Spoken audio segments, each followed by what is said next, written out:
guys, welcome to She Knows Arsenal. My name is Jessica. I'm your host. You can follow me on Twitter at JessinoTweets and at She Knows Arsenal.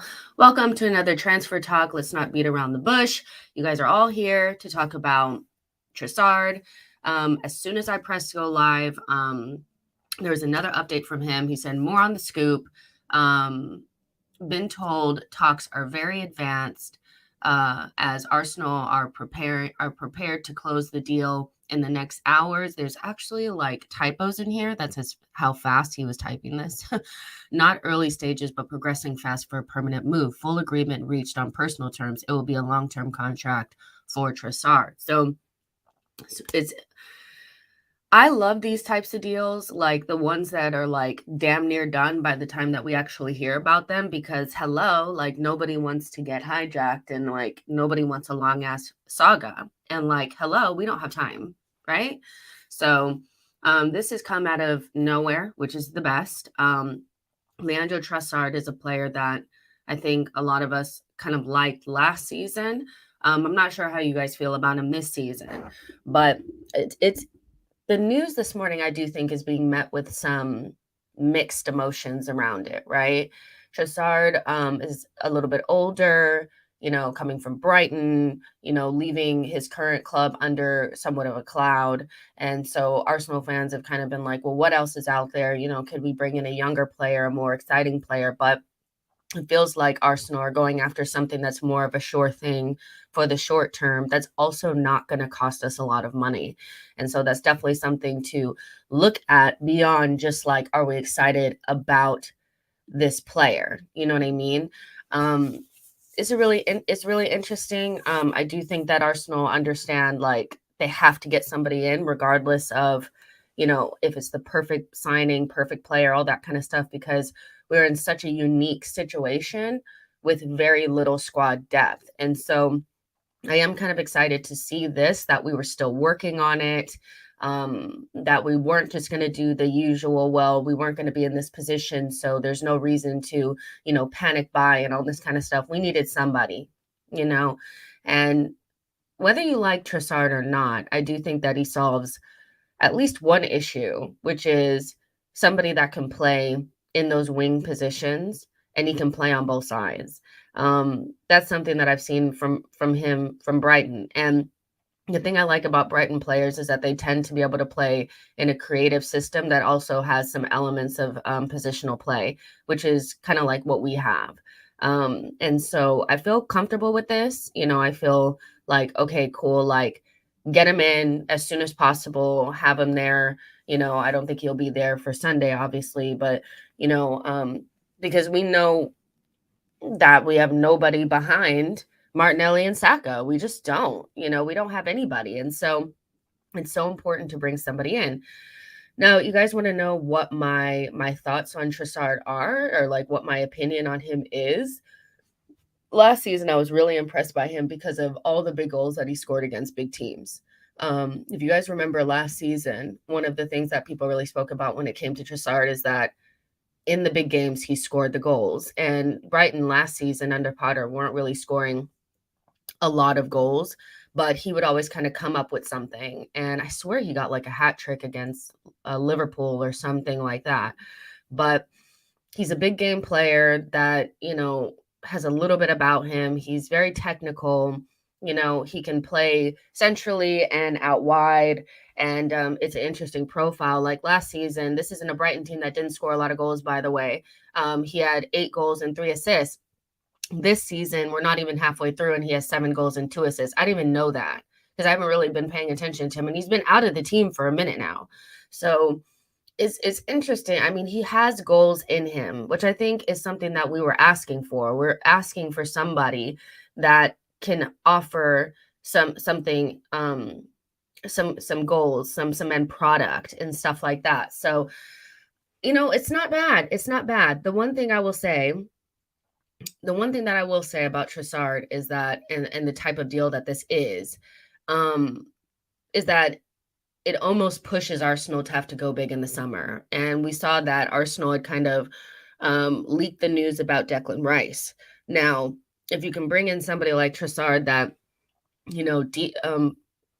deepens the squad a little bit and offers us a little bit of cover to the end of the season. If that allows you to be able to splash 80 million on your number one midfield target in Declan Rice, then I'm fine with that. It's just a matter of like, Trossard is somebody that's going to hit the ground running. Do you know what I mean? He's going to hit the ground running. And so that's the difference, I think, between him and maybe Mudryk, is that Mudryk maybe would have needed some more time, some adaptation. Trossard hits the ground running. My issue with Trossard, like when we were talking about it before and why I didn't want him, is because I just didn't see him getting any better than what he is right now. And I am kind of bought into the idea that we should bring in young players that have high ceilings that are going to be could potentially be like superstars. So no, Trossard was not high on my list. And when I first saw it, I first was like, this has to be like a fake ass account. No way, but at the same time, it's just like, I have to try to understand why Arsenal are doing this. And it says it's about 30 million pounds. This is what's coming from Charlie Haffenden. So Brighton will not let go of Leandro Trossard easily, regardless of the situation between the player and the manager. It can be resolved over time. Tottenham's 12 million bid laughed off. Arsenal will have to pay 30 million. I'm told clubs have open talks per whatever. So it's going to be about 30 million. So that's not too bad for a player that's going to be on a long-term deal, that has league experience, that we know can score goals, that can cover both sides, can also cover the number 10 position. So, it is a smart buy. It's just not an exciting buy. You know what I mean? And I think that's the key to this, really. Let's see. So I can show you guys so you can actually see what I just read. This is from, I don't know who this person is, Journo Half, whoever. He's a Brighton person. So obviously the Brighton people are like, we're not going to let him go for cheap. He's going to have to pay the money. Yeah, we get it. We have the money. Shut up. Tottenham, 12 million. And then we're going to have to come in with 30 million, but it's advanced and they want to get it done within the next couple of hours. So that's good. Hopefully, Bowley doesn't get on a plane and fly to Brighton and try to, steal him from us. Okay. So, but yeah, you guys let me know. How are you feeling? There's 210 of you guys in here. How are you feeling about this? Like, obviously I'm waking up and I'm just like, I love a signing. Okay. Like, I'm not going to lie. I love a signing because then I know I get all the content. I'm going to get first interviews with Trossard. I'm going to get first whatevers, it's the first time that you get to see him. It's going to be exciting. But how are you guys feeling? Is it relief? Like, yes, at least we're getting somebody, or is it like, damn, like, I wish it was something better. Like, let me know. Caress student says excited with an exclamation point. I love that. Sohan says this is a Vieira type signing out of the blue. Remember we were talking about this the other day. I was like, I just want to like be on a stream and then it just show up on my screen. Like, I don't want to do another saga. I'm sagged out, y'all. I'm sagged out. After Rafinha and Lisandro Martinez and then Mudryk, I'm not into sagas. I'm into poof. They're in the shirt, So yeah, I'm happy about that aspect of things. Denzel says, I feel meh, but I'm glad we're getting squad depth. I hear that as well. Sohan says Trossard will be massive for us. Saksham says, I'm happy. Good player. Abdi says it's smart buy. It's probably add one included if we win the league. Ruben says, I don't mind Trossard. He's a sensible backup and will only be here for 2 or 3 seasons, so he won't hinder any development of our young players. The one thing I will say about what I've already read from Fabrizio Romano and several other people, it's a long-term contract. So a long-term contract is not going to be, 2 or 3 seasons. It will probably be like 4 or 5. So, and that's another way that Arsenal can really like spread up the payments and stuff like that, is to have a longer term deal. So I wouldn't be hoping on a 2 or 3 year contract. I would think it would be 4+. But who really cares? Let's see what kind of, wages he's on. If he's on, moderate wages and he can do his job and he adds goals, I think this could end up being a really, really smart signing for Arsenal. And it just leaves more room for the summer to be something special, which we know we need a big midfield signing. We know we need a couple more pieces. So this could be this could help a lot with that. Joe says it's a move that just makes sense. Neil Gunner says underwhelming. The Edry says mixed. Matt G says, I'm not excited by this, but it's a smart move. Hope we can get it done before Bully wakes up. Hello. That is the key. It is, let's see, what time is it in LA? He might be in LA. It is like 2 o'clock in the morning in LA, I think. Yeah, if I'm doing that math. In about 3 hours, Bully might be awake, so we need to have it done by then. I'm like that guy. Have you ever seen that? I don't know if you guys have ever seen that GIF. But it's an old man and he's like in the stands and he's going like this. Time. That's how I'm feeling right now. And yes, I just woke up and that's why I look like this. Leave me alone. Okay. I'm here for you guys. Be nice to me. All right. Let's see. Denver says, I'm not excited, but to be honest, get a decent backup and I'm happy with that. Hightower says, I really like Trossard. He's in his prime and Premier League ready. He should hit the ground running. Yeah, he's somebody that, like, you know, when you kind of look at it as well, like, if you have Trossard, you have ESR, you have Vieira, like, we're starting to build a little bit of depth. And then Reece Nelson, like a new signing, you know, because he'll come back at some point, you know. So it's good, you know. I think it's probably fine. William says he's 28. He's a mercenary. We need someone who will compete for a place in the starting lineup. How do you go from Mudryk to Trossard? Clearly a sign of no planning. Panic buy have never worked for us. Well, I guess I would say, William, that we have been linked with Trossard for like 3 windows now. So we were linked to him last January. We were linked to him this summer, and we're also linked to him now. So saying it's a panic buy when he's clearly been on the list for a little while, maybe not at the top, but somewhere in there, I would say he's probably far from a mercenary. 28 years old is not that old. You know, it's really not. I mean, if you look at, there's been players that have come in at 28, 29, 30, not necessarily for Arsenal, but at other clubs, and it's been just fine. 28 is not really that old. It's older than what we're used to because we've been buying players that are like 22, 23. If you have some reservations around can he compete for a starting spot, I understand that, you know, like, but at the same time, this doesn't feel like a panic buy. It feels like we went down the list of our targets and we went for the one that fit the best right now.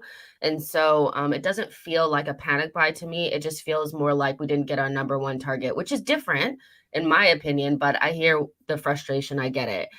Billy says, Bowley is a menace. ND says, hat trick over Liverpool. I'm taking him as a stopgap signing. Yeah, exactly. I wouldn't be surprised if, you know, Todd Bowley has Fabrizio Romano on notifications. He's probably like, wake the troops. How much money do we have? Throw 40 at Brighton. Like, until I see him in a shirt, I can't get too excited about it. But I am happy that at least we know we're still in the game. You know what I mean? Machego says, look at Eriksen for Man United. It just depends on if they fit, you know, what you're trying to do. And I have a real big thing about, like, you know, even if it's not exactly what we personally want, that doesn't mean it's going to be a failure.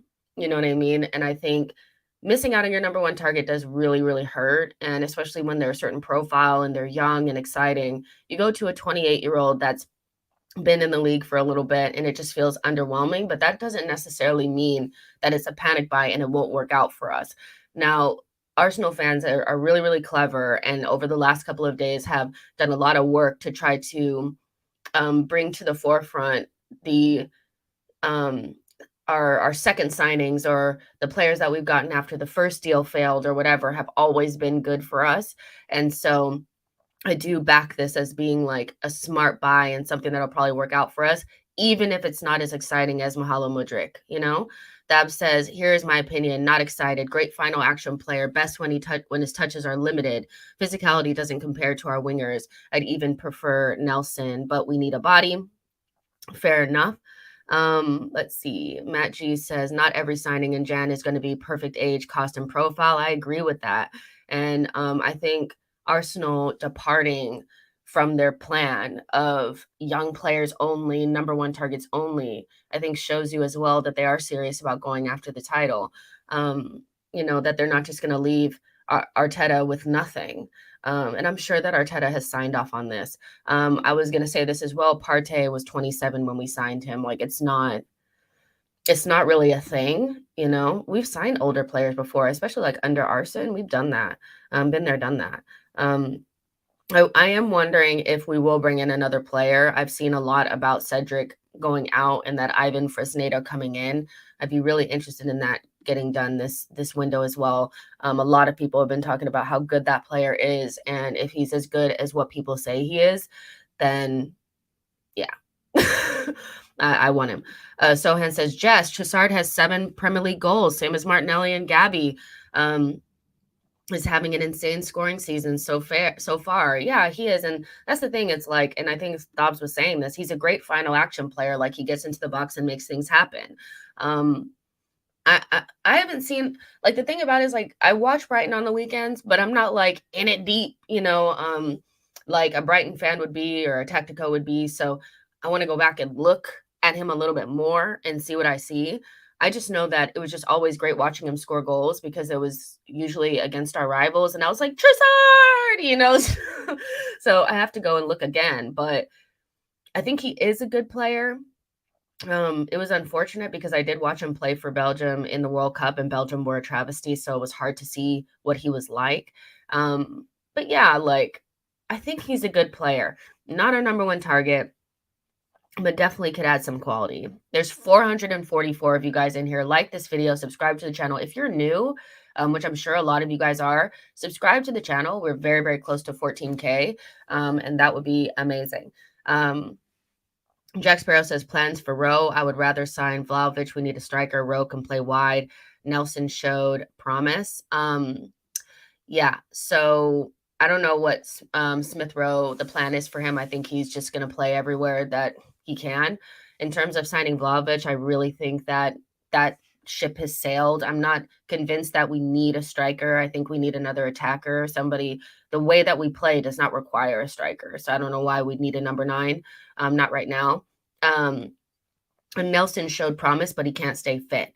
And that's always been his issue, is you can show promise all you want, but Emile Smith-Rowe and Reece Nelson are unreliable fitness-wise. So very talented players that, if they get injured, they can't help us. So that's why Trossard is being brought in, and he's more of a winger profile. So yeah.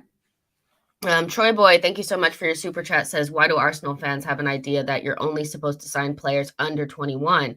Trossard is literally just flat out better than Mudryk and 1/4 of the price. The people crying have literally never watched a full 90 of him. I think, here's the thing. Let's just keep it real. So in terms of signing young players under 21s and all that kind of stuff, there is safety in young players. So, signing prime age players, they have to work out. Young players, it's kind of more like, okay, well, maybe they didn't develop the way that you thought that they would, whatever. There's also, I think Arsenal fans are really prideful of the fact that our team is the youngest in the league. But at some point, like, our players are going to get older. Do you know what I mean?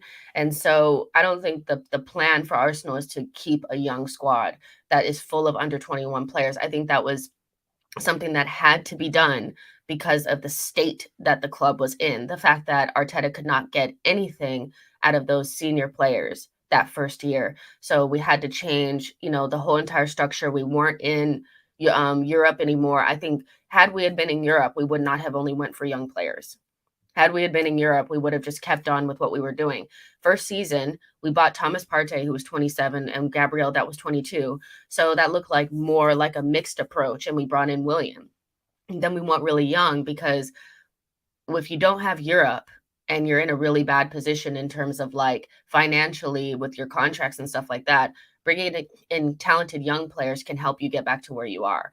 And so I think we've kind of really bought in and really gotten very unwavering about this youth project that we have going. Eventually, our players will get older and they won't be youth players anymore. And there's nothing wrong with bringing in older players. My only thing about older players is we know that they don't have a high ceiling. They're probably as good as they're going to get. And so they have to work out because there's no selling them on. There's no, let's see how they develop. There's no loan them out. Like, you know what I mean? But I do understand what you're saying. And I do find it to be a little bit like, Arsenal fans need to get real. Like, we're not going to only have like a youth project forever. Ivy, thank you so much for your super chat. Says only seems mad because he wasn't our first choice. I think this is a great January signing. Covers both wings. Would now love a midfielder. I think if we had never went for Mudryk, nobody would be upset about Trossard. I think that's what it is. Like, I think going after your number one signing and missing out on him and him going to a rival, I do think just put a sour taste in people's mouths. And so if it wasn't a player of a similar, hype and all that kind of stuff, it was never going to be enough. And then there's people that just genuinely are not sure about the signing, which is fine. Sometimes it's just you have to see them play. I was not like sold on Ben White when we first signed him. I was like, is he even better than Rob Holding? Like, I was just like, no. But once I saw him play, especially like after Brentford, Brentford was what it was. I was like, oh, he is really, really good. And so sometimes you do question signings, no matter what people say, you're like, I'm not sure. And so if you're not sure about, Trossard, that's fine. I would just say, just don't go in his DMs and telling me shit, if they announce him, don't go in the, the comments and say bad signing, it's okay not to like a signing. Like, it's fine. Who cares? As long as they work out for us in the long run, then that's fine. Ed says, good point, Jess. For fans, it's like going from Neymar to Lallana, when in reality, it's not that bad of a signing. That's like a huge slope. I hope like Mudryk to Trossard is not like Neymar to Lallana, but I hear what you're saying. That is funny. Joe says, Arsenal using Brighton just as Liverpool used Southampton when they had a conveyor belt of talent with Premier League experience. Well, I would say we're not the only team that is using Brighton. The reason why, like, I honestly think the team that has the best relationship with Brighton at the moment is Chelsea, and they will probably poach most of their players. They giving them Levi Colwill. And basically, you just seen Chelsea go from taking Leicester players to taking Brighton players. And Brighton like to sell their players for high fees, and Chelsea are willing to give it to them. So I think they have a better relationship with Brighton than we do, but it wouldn't hurt us to have a decent relationship with them, because they do tend to have, like, when Matoma is ready, I want Matoma. Hello? Like, that's the player I want. Yeah, so there's 500 of you guys in here right now. Make sure you like the video and subscribe to the channel. Ajike says, good morning to you as well. The only thing about Matoma, though, is like we wouldn't be able to get him now because of Trossard leaving. Brighton are not going to get rid of the player that's replacing him in the squad, if that makes sense. So I think, like we already kind of spoke about this, like Matoma was more of like a summary type of signing. This is definitely like a January situation. For me, it's better than nothing. Like, getting through this month and not signing anybody would have been horrendous, So let's see. Dr. Druid says Trossard will be dead wood in 8 months, clogging up the squad. Watch. Well, yeah, we'll see. We will see. Silly Billy Killy says Trossard and Rice, or Diaby and Tielemans. Trossard and Rice for me. I've never been sold on Diaby, as good as I think that he is. I don't know, it's something about him. I'm like, do we got something in the academy that can do something like that? Like, I don't know. So in terms of like Trossard being like more of a stopgappy type of player, and then bringing in Rice, who is their number one target, I'd prefer that over Diaby, who was not even a number one target in January. And Tielemans is somebody that we've never put in a bid for. As interested as we've been in Tielemans, we never put in a bid, So Mini Boss says Trossard stinks of Willian. The thing I will say is, like, I think Willian was already like in his 30s when he signed for us. Like Trossard is still like he's in his prime, where Willian was clearly past his prime. And Willian only came to Arsenal because he could not get that third year from Chelsea. And we were willing to give it to him. And when he got to, when he got to the training ground at Arsenal, he wasn't motivated to play for Arsenal in that period. And so Trossard is somebody who hasn't won anything, who's making a step up from Brighton to Arsenal, and is really forced the move because he was dying to leave. So I think that it is different because of the age, because of how finished Willian was at that point. Not finished, but he had already been there, done that, won the trophy at our rivals. And really at that point, going from Chelsea to Arsenal was like a step down, whereas Trossard is going to a step up. So it's different for me. But I understand people are really like, no, it's just going to be like, an old guy coming in mercenary, but it's hard for me to see it that way, but I understand if you see it that way. There's 460 of you guys in here. Like the video and subscribe to the channel. Joe with the latest reports. Hello. Says Arsenal want to pay around 20. Brighton value Trossard closer to 26. Difference in valuation, but agreement not impossible from those starting points. Just get it done. I don't want to hear anything about the money. Okay, just do it. We did enough of that with Mudryk. I don't have time. Tawana has a question, says, sorry, just joined the stream late. Don't know if you covered this. If a deal is closed today, can he be registered before the match on Sunday? I don't know. I would say probably not. It's Thursday. And I think like Manchester United had like pretty much sewn up the deal for Verkhorst. Maybe him coming from a different league may have made it more difficult. I'm not sure. So that's definitely something that, people will start to look at, and people that are experts, will definitely do the math on that. For me, I don't know, but if I find out during the stream, I'll let you guys know. Yo-Yo says, do people want to win the title or Europa this or not? This squad has been punching above their weight. They need prime players now to stick the landing. I hear that. Marcus says, yes, he can if he's wrapped up today. Johnny Love says Friday deadline. So yeah, if they can get it done today, he can be in the squad. And I think one thing that new signings do, whether they play or not, whether they make the bench, it's more about signings will invigorate a squad sometimes. I do think that just having Gabriel Jesus in our squad, the way that the team just kind of like lifted, even in preseason, you can just see it. And I think midway through a season, sometimes you need an espresso shot.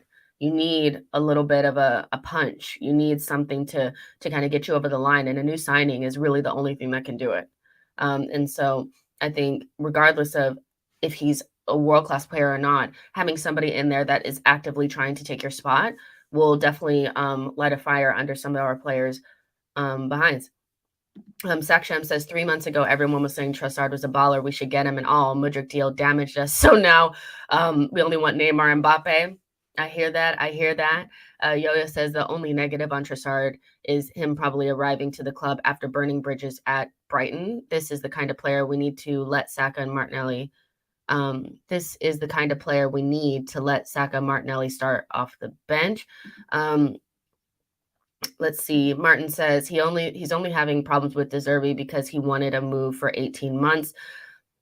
It depends on how they sever ties with the club. I do think that like a new manager coming in, you wanting to leave, it wasn't pretty and it didn't look good from his side. Like I know people are like he has an attitude, whatever. But I'm gonna say this, that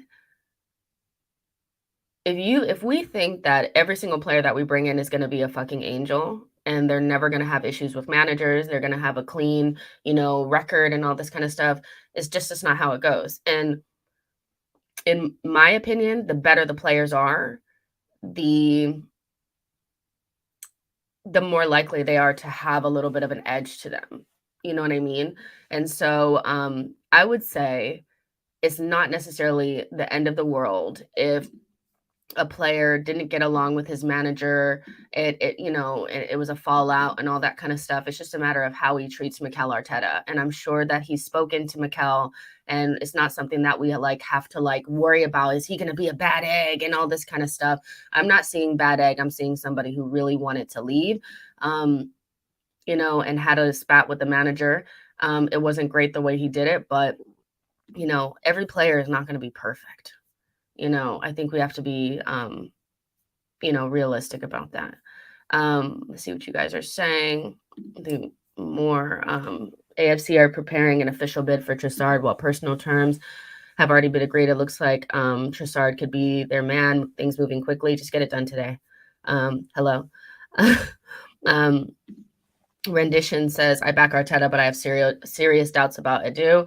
You guys let me know what your concerns are about Edu. I've said it many times on the stream, is that I do feel like he takes a long time to get certain deals done. There's a lot of hemming and hawing, and a lot of wasted time. I think Vlahovic was ultimately a real waste of time, and I also think Mudryk was a waste of time. If you weren't going to give them exactly what they wanted, then we should have never even dealt with them. Do you know what I mean? And then selling players is definitely something that I'm looking at. Edu, you should be getting some fees for some players. If we sell Cedric to Fulham for nothing, it doesn't have to be 15, 16 million, but we need to get a fee. Hello, so I think those are my main concerns. But over the last couple of weeks, it did not the last couple of weeks, last couple of days, it did feel like a camp had kind of shifted back to Edu out. I wonder how they feel now that it looks like a player might be coming in. Afsar says, Edu just doesn't get big deals over the line. Mudryk was ours, but we lost him. Edu really hasn't gotten a big deal over the line. Our sweet spot is somewhere between 30 and 45 million, right? So Ben White is probably still our biggest signing, if I'm not mistaken, under Edu and Arteta's regime. And that one, we literally ended up paying Brighton exactly what they wanted in the end. And that one took a long time too. I remember it took a significant amount of time. In terms of Jesus, I know because people are like, Jesus was a big deal. For me, I think a lot of the legwork was done because of his relationship with Mikel Arteta. And so it was easier for Edu to get those deals done with Zinchenko and Jesus because they were already bought into Arteta's project. In terms of a random player that we ain't never seen before that's going to cost you 70, 80 million, it's not something that he's done before. And his first probably swing at it after Mudryk will probably be Declan Rice. A player that plays within the league that a lot of people know about, that a lot of other teams will be looking at. And if we get Champions League and Chelsea does not, if he can't close that deal, I'm going to be like, hello, really? Is anybody there?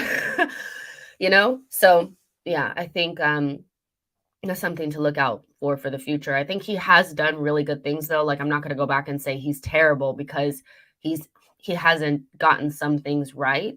But yeah, I'm not like Edu out or anything like that. It's just he's done well. He's just not perfect. Jet Next Door says the same Edu who signed Ramsdale, Tomiyasu, Partey, Gabriel, White, put some respect on his name. Yeah, I would say he's made some really, really good signings. I would say out of all the signings that he's made so far, I would say Odegaard is probably the most impressive based on who we were getting and how much we got him for. That was the best signing for me. Maybe Jesus second, just because, again, who the player is and how much we got him for. But I do think he was helped very much by Arteta's influence and the player wanting to come because of Arteta. But yeah, those are all really good signings. El Dennis says, Arsenal fans are really frustrating sometimes. Edu and Arsenal will not overpay for a player. We are the ones who wanted Maddison over Odegaard. I think they have proven that we should trust him. Fair enough. Troy Boy, thank you so much for your super chat, says Arteta is no longer going to be afraid to make subs in the 60th minute with this guy on the bench. This guy is head and shoulders above anything we have on the bench. City's bench isn't filled with a bunch of 20-year-olds. It's a really, really good point. I think you and Yo-Yo are probably on the same page with this, 100%, because Arteta has been like very. First of all, I think Tierney coming off of the bench in a winger role against Spurs was very like. Of course, I was like, "Come on, Tierney," but also in the back of my mind, I was like, "That is just like not the business. Tierney is not a winger, and he should not be coming in for Martinelli. You should have a winger coming in for a winger." And he even showed against Newcastle that he did not feel comfortable enough breaking in a Vieira or anybody, and he didn't really have anything. And so I do think that, yeah, he won't be afraid to bring Trossard off the bench because he can hit the ground running, because he's trusted in the league, because he's been there, done that, and worn the t-shirt. It's just, yeah, about getting the deal over the line from here, and I would expect it because of the way that things are going to be done today. Like, it should not hang around until tomorrow, because if it does, I expect Bowley to fly over to Brighton and take him right off out from underneath our noses. Arsenal want to pay around 20. So this is from Sammy Mokbil. Like we already said before, Arsenal want to pay around 20 million for Trossard, while Brighton value the player closer to 26. At the moment, there's a difference in valuation, but an agreement is not impossible. Yeah, we just have to kind of wait it out. Arsenal just need to get this done. We don't have time. We really, really don't. Let's see. Arsenal have moved quickly to identify other targets and are now hopeful of getting a deal for I'm still in Lisandro Martinez, you guys. The one that got away. Leandro Trossard over the line in the coming days. Fee will be in the region of 20 million. So yeah, I think it's not that deep, you guys. It's a good signing. It's a decent signing.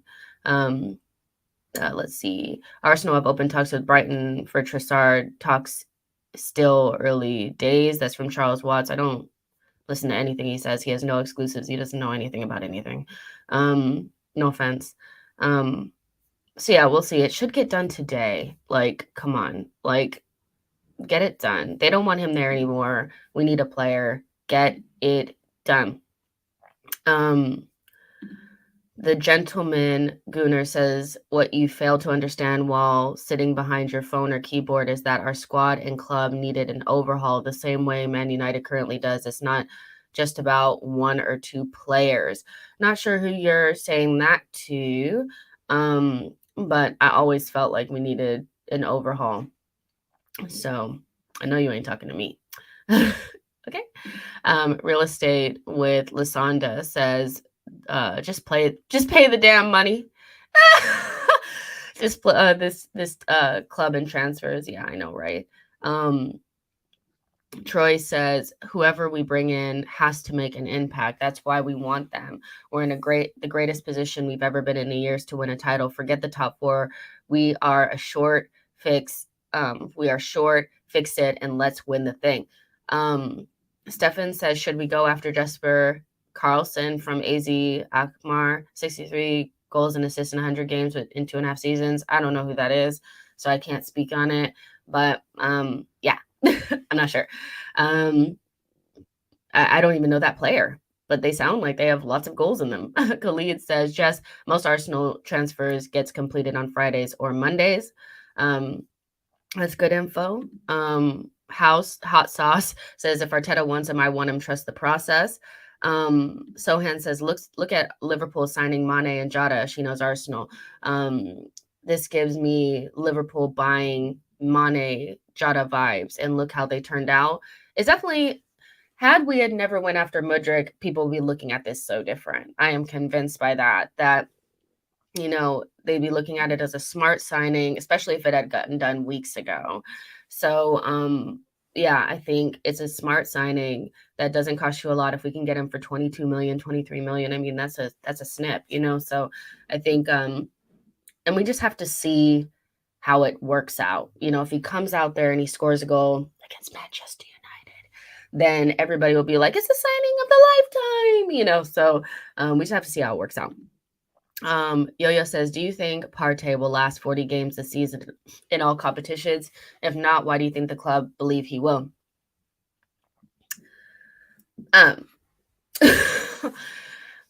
I want to believe he'll make it through the entire season. But I think Arsenal are really content with what they have in terms of Elneny. Elneny does have like a slight injury right now, but I do think that in general they feel like they can get by with Elneny in the games that Thomas Partey is not available. And so whether or not you think that that's smart, that's up to you. My thing would be that in midfield, I think Arsenal are very reluctant to just bring in a body. I think they're reluctant to just bring somebody in. I mean, they've held on to Elneny and they brought in Sambi Lakanga. They did not go after a prime age Bruno Guimaraes type of player last season. So I do think that there's an element of we don't just want anybody. We want the perfect signing for midfield. We don't want to waste it. And so that's why we're kind of just shifting between Sambi and Elneny, and they're not the only reason why they went after Douglas Luiz was because of Elneny's long-term injury. That was it. That was the only reason why they went to go get a DM. Had Elneny not got injured, we would not have addressed that issue or even attempted to. So I think it's just Arsenal feel like they can make it through. I would say if Partey is not available, we're not going to win big games. That's my feeling. Are you leaving? I need to get something. I'm very sorry. Rude. Everybody Hello. boo him, boo him, boo.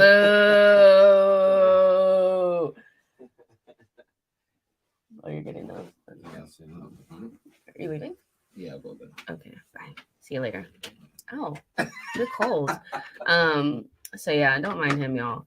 But yeah, I think they think, they can withstand the season with Elneny and Sambi. So again, whether you think it's smart or not, I don't know. I'm just praying on that man's knees. Okay, that's it. Amira say, morning, Terry. Yeah, you guys know that me and Terry are together. Like, let's not pretend. Okay. Rendition says, please stop with the Rice thing. We ain't signing him. Well, I would say that even if we don't sign him, they'll probably go after a bigger signing in the summer, midfield wise. And maybe they felt like the big midfield signing should come once we have Champions League. Arsenal have been operating in terms of building squad depth from a Europa League standpoint over the last 2 seasons, where backups were usually guys that have been left over from previous regimes that Arteta just tried to get a tune out of in kids. When we get into Champions League, I do think that they'll start to really fill out the depth with a lot more quality. And that's why we're being linked with Declan Rice now and why we didn't go after Bruno Guimaraes last January, because we were just like in a Europa League mindset. You don't want to have those type of players backing us up then in that competition. So, well, yeah, we'll see. Let's see. Yardman says Trossard and Declan will be good January signings. I don't think we'll get Declan Rice in January. But yeah, I think Trossard may get done, hopefully. Real Estate says Lakanga is a fraud. I wish Claude was here to tell you all that boy is a fraud. We might as well sign Charlie Adam rather than play Lakanga. You guys know my feelings on Lakanga. I don't think he's going to make it at Arsenal. So, yeah. Let's see. Darius says, will Trossard be any more effective than Pepe? So let's not revise history. Okay. Pepe never adapted to the Premier League ever in any capacity. He just didn't. Trossard is somebody that we've seen over the last 3 seasons play well in the Premier League. We're a team that plays good football, so it's not like he plays in a completely different system. How is he going to make it for us? So let's not like make a false equivalence between Pepe and Trossard. Trossard has played well for a lower level team in the Premier League, where Pepe never really got a grip in the Premier League. So yeah, Bailey, etc. I agree. No more sagas. No more sagas. No more sagas. Ali A says, Jess, if you can't get Rice for the big Jan mid signing, who would you want to get? I don't want to bring in a midfielder in January if it's going to be somebody that we look up. It's kind of like, you know, buying something cheap and then you used it and it kind of worked and then it breaks, a couple months later and you're like, why did I buy this piece of shit? For me, the midfield signing can't just be any old buddy. We've done the young player thing. It hasn't worked out with Sampi. It needs to be somebody that can really push the squad and push Thomas Partey and xhaka. And so that player for me does not exist in January. It's not going to be there for us. I would just go for number one target in the summer and just hope that Thomas Partey and xhaka can manage midfield until the end of the season. Lucas says Carzola was 27 when we signed him. If it helps us for the next 2 seasons, who cares? I agree. Khalid says Trossard can also play left wing, right wing, and considering we have Europa League starting soon, this transfer is very good. We also need a backup midfielder if we want to win the league. Caicedo, Jacob Ramsey. I don't think we're going to get a midfielder, if I'm honest. Wouldn't be surprised if we got that right back, though, which would, I think, infuriate the fan base. Yo-Yo says Pepe didn't fit Arteta's system. His best performances coincided with the team's worst overall performances. There's no equivalence to me between Trossard and Pepe at all. Sohan says Paulinho just from Fulham thoughts. I think he's an excellent player. I would take him at Arsenal. I really, really would. But yeah. I don't know if that's a player that we'll be looking at, I'm not sure, but I think he's a quality player. I would take him at Arsenal. Johnny Love says exactly just the quality of DM is summer purchase. And Arsenal are not going to just abandon their entire long-term strategy for this season. I think even just getting Trossard there is like them being like, okay, well, we'll try a little bit, so I wouldn't expect just some random guy coming in. Omar says, I love Brighton players, the same system. I like Brighton players as well. I think they fit. Like every time I see Brighton players that play well, I'm like, oh, he could probably do something at Arsenal. Oh, they could probably do something at Arsenal. Like, I don't know what it is. I like Brighton. But what I will say is that out of the lower level teams that are playing well, the team that actually I like the most, I wouldn't want any of them for our team really, is Brentford. I love Brentford. I love Thomas Frank. That's my guy. Like, when Brentford is playing, watching Brentford, okay? I love the way that they play. I love that they don't play a tiki-taka style. I like that they're really direct. I like that they're physical. And I just love the vibe there, So I actually like them more than I like Brighton. But Brighton play good football as well. Let's see. I saw a super chat come in. Hold on. Let me try to find it. Troy Boy, I can see it up here, but I don't know. I don't see it down there. Hold on. I think there's just like a lot of comments coming through. Let me just try to go back a little bit. Where is it? I'm just going back looking for the super chat, you guys. I don't see it for some reason, but I can still read it out. Oh, here it is. If I was Arteta and Edu, I would be first in line to snap up Gundogan from City, who's out of contract this summer. Give me all the City leftovers. You ain't never lied. You ain't never lied. I've never seen a City leftover that I did not want. Okay. And the way that they've worked out, give me all of the backups. Give me all of the out of contracts, except for Jack Grealish. I don't want him. But I mean, I had this conversation in a group chat and they were like, oh no, we surely should be looking for somebody younger and somebody this and that. And I'm like, if it came down to Gundogan at 31 years old as a free signing or Tielemans, I'm still choosing Gundogan. Like, the guy is mustard, he's so good. And so I would probably, look at somebody like Gundogan, but I don't think that would be something that we would do just because, we have Vieira already. ESR can kind of play in that 8 position. If they're going after Declan Rice, then I don't see where Gundogan would be, I don't know. You know what I mean? But I mean, I take it. What else you got? Just laying around.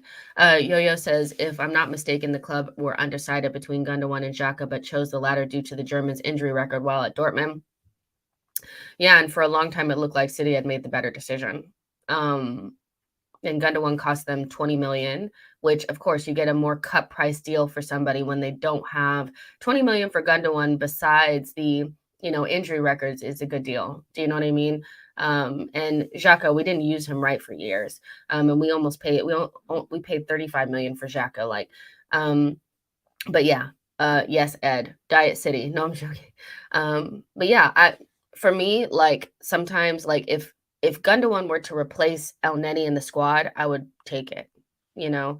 I'm not thinking of him as like a starter or anything like that, but experience wise, he's won titles. He's been significant in those titles. He can play in the 6, he can play in the 8 role. I think he would make a lot of sense if you weren't going to go out and get Declan Rice. I think that's the only way it makes sense.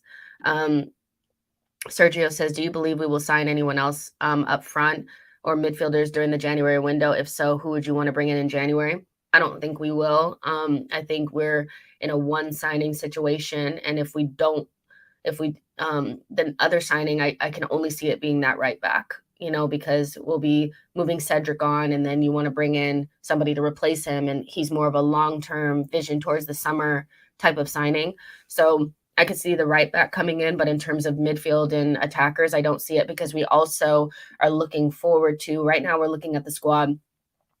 If you add Trossard to that, then you're also going to be like, okay, well, Jesus is going to eventually come back, right? And then Reece Nelson will come back. And so I don't really see it, but, I know people want more signings. It's January. I'm surprised we'll even get one, Oh,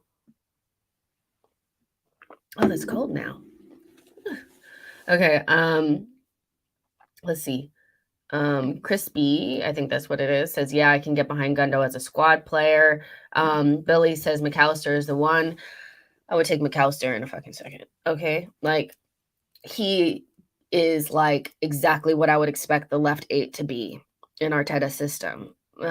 Scores goals, is good enough to get, between the boxes. I know that, Granit Xhaka does a lot of the defensive work and stuff now, but I do in the future expect that role to change just a little bit more and for the 8 to be more they're always going to defend, but you know what I mean? Like less, do less of the pivot role as we become more dominant in games. And I think McAllister would be perfect. But again, Bowley, and the fact that, Brighton is, Chelsea by the sea, like it's just, whatever.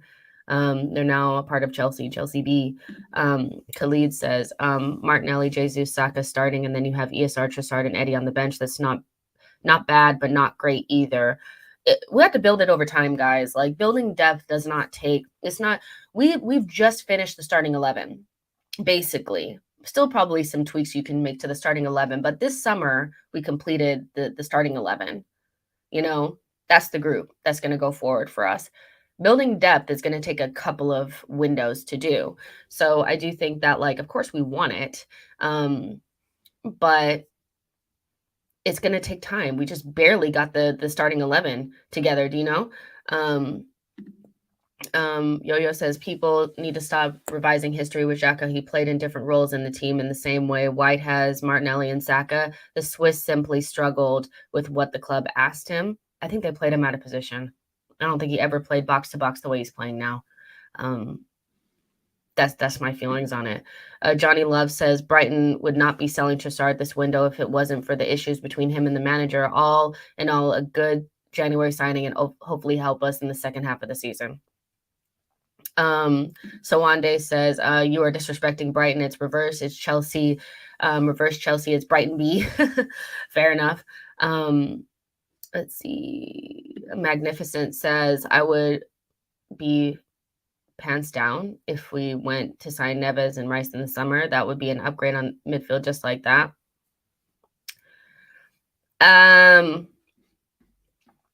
Yeah. Both? No. Probably one? Yeah. Do I want Neves at Arsenal? No. I never have. I've never thought he was good enough. Like, I don't think he's an upgrade on what we have. Here's my thing. Opinions are opinions, and everybody is allowed them, okay? Like, I'm not going to say, like, oh, no, you can't have an opinion. What I'm saying is that, like, I think we often look at other players playing in shitty teams that don't get pressed, that don't have to play against low blocks, that don't get any of the type of, opposition kind of that we get, and then decide that those players are better than ours. And Ruben Neves does not upgrade upon any of the players that we have in our team right now. He's not. He's a good long range passer, but he lacks mobility. He's not really great defensively. He's basically just a long shot merchant. And he's a good player, not a great player. And I just don't see how he would improve upon Xhaka or Thomas Partey in any capacity. Now, Declan Rice is different because he has the athleticism and the mobility that Xhaka lacks. And so that could be something that can be improved upon and used. We don't really have a player like that in midfield. And so where Declan Rice has something a little bit different that can be improved upon that, and he also seems like a player that has a high ceiling.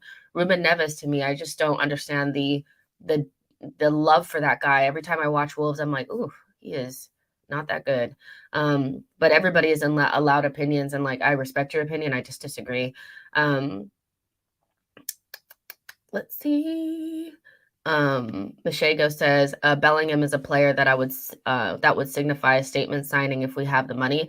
The thing about players like Bellingham, I said this about that KK guy, Kvaratskhelia, whatever, Napoli. Hello. Is that I think because of where they're coming from, like Dortmund, Napoli, teams that are in Europe, in Champions League, and our high profile players, young high profile players going for over 100 million. Those types of players tend to go to legacy clubs after they usually go from their development club to a legacy club. So Bellingham will end up at like a Liverpool or a Real Madrid. He'll end up at a legacy club. Kvaratskhelia, whatever. He'll end up at Man City. He'll end up at Chelsea. He'll end up somewhere where the team has won a Champions League and they have European pedigree. Right now, Arsenal still need to build that up. And so that's why we're not in the running for Bellingham.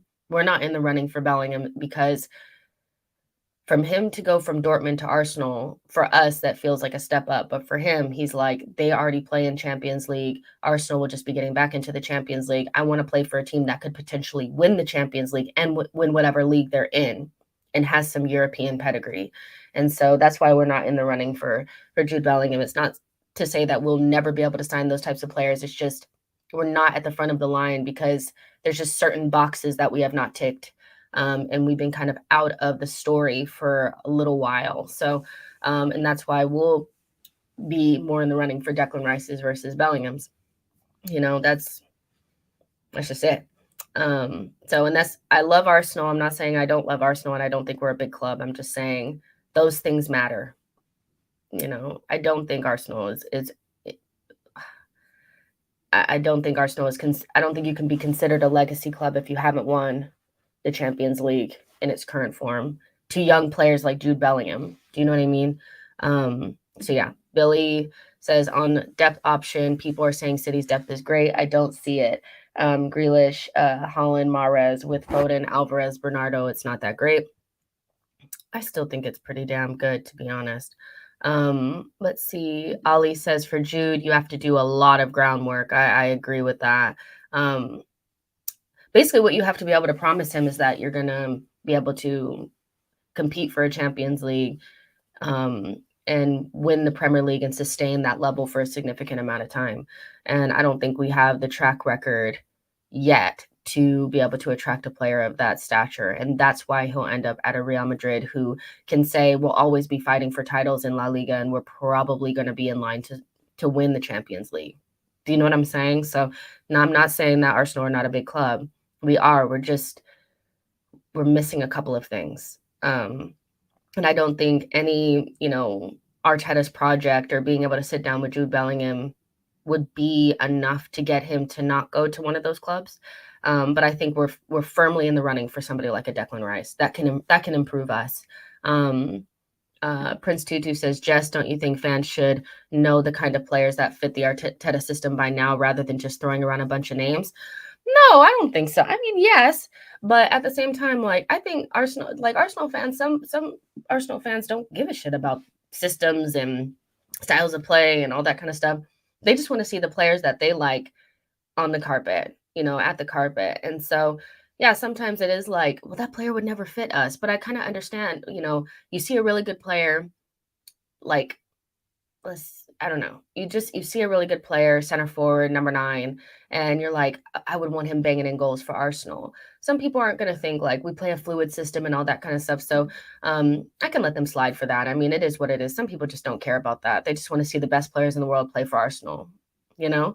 Um, Sir Nicholas says Arteta winning the Champions League before Pep is stuff of my dreams. That would be hilarious.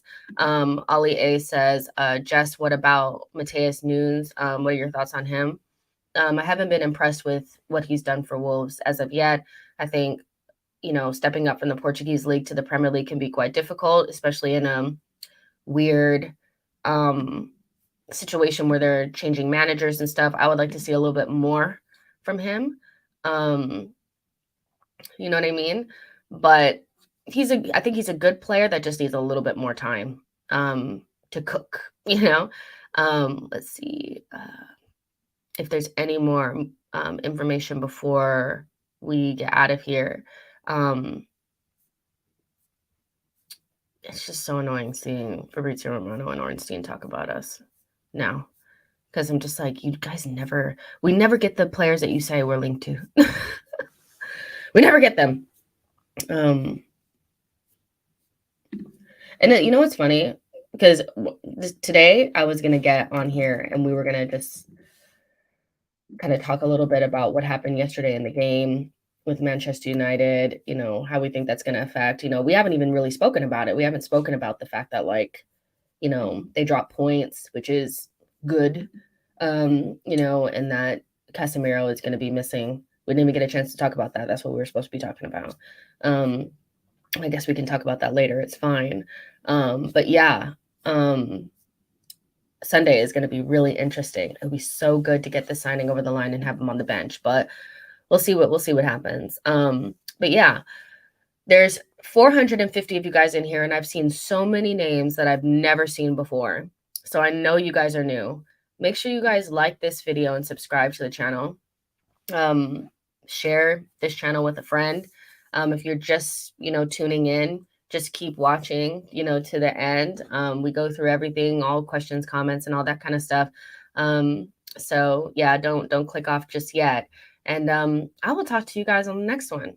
If any updates come up, anything significant, you guys know I'll come back. But after about an hour, I think, we have a little bit of a break. I'm going to warm up my coffee, and I'll see you guys later. Bye, y'all.